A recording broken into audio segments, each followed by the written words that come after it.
નમસ્કાર, ગુજરાત ફર્સ્ટમાં આપનું સ્વાગત છે। સમાચારોની શરૂઆત કરીએ। ભાવનગર પોલીસની મોટી બેદરકારી સામે આવી। ખુદ ભાવનગર રેન્જ આઈજી ગૌતમ પરમારના જ ફોન કંટ્રોલ રૂમે ન ઉઠાવ્યા। રેન્જ આઈજીના ઘરેથી થોડે દૂર મોડી રાત્રે વાગતા હતા લાઉડસ્પીકર બંધ કરાવવા રેન્જ આઈજી કંટ્રોલ રૂમને ફોન કરતા રહ્યા। રેન્જ આઈજીએ કંટ્રોલ રૂમમાં કોલ કર્યા, પરંતુ કંટ્રોલ રૂમે ફોન ઉઠાવ્યા જ નહીં। રેન્જ આઈજી ખુદ સિક્યુરિટી કર્મી સાથે સ્કૂટર પર ઘટના સ્થળે પહોંચી ગયા। ભાવનગરના રેન્જ આઈજીએ ખાનગી કારમાં લીધી કંટ્રોલ રૂમની મુલાકાત સમયે કંટ્રોલ વિભાગમાં કોઈ હાજર ન જાણતા કાર્યવાહી કરવામાં આવી। બીજી વાર આવી ઘટના ન બને તે માટે એસપી હર્ષદ પટેલે કડક સૂચના આપી। રેન્જ આઈજી ગૌતમ પરમારે પણ દાખલારૂપ કાર્યવાહી હાથ ધરી। સમગ્ર ઘટના 2 દિવસ પહેલા બની હોવાની માહિતી સામે આવી રહી છે। તો રેન્જ આઈજીએ ખુદ કંટ્રોલ રૂમમાં ફોન કર્યો, પરંતુ તેમનો ફોન ઉઠાવવામાં ન આવ્યો।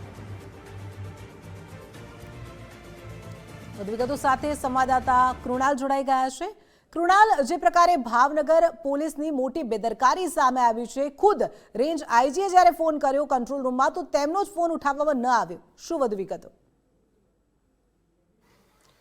બિલકુલ જિંકલ, આ ઘટના 4 દિવસ પૂર્વેની છે।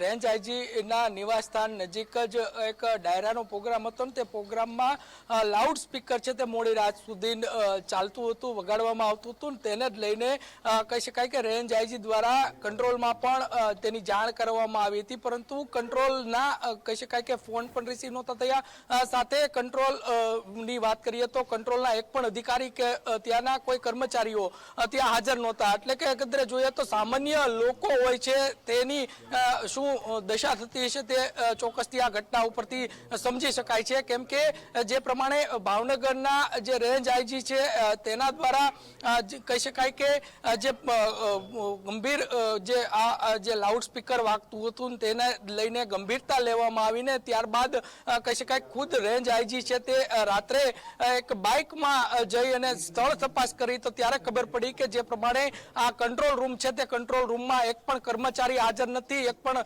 કર્મચારી છે તે ફોન રિસીવ નથી કરતા। અને તેને જ લઈને ખાસ કરીને રેન્જ આઈજી દ્વારા કર્મચારીઓ છે તે કર્મચારીઓને પણ કહી શકાય કે તેમના શિક્ષાત્મક પગલાં છે તે લેવામાં આવ્યા છે।